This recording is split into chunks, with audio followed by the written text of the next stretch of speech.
Hey everyone, a helpful lighting tip for you whenever you're camping out. If you don't want to get down from bed and turn on the lights and all of these things, here's a helpful tip for you.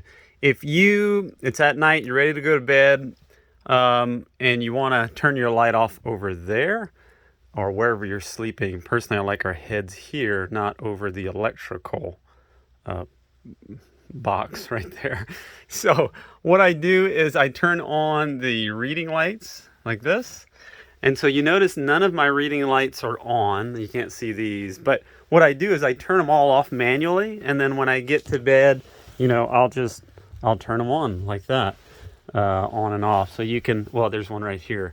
So you can go when you're in your bed and you turn them on and you just turn them off like that. So that way you don't have to keep getting out of bed if you want some light.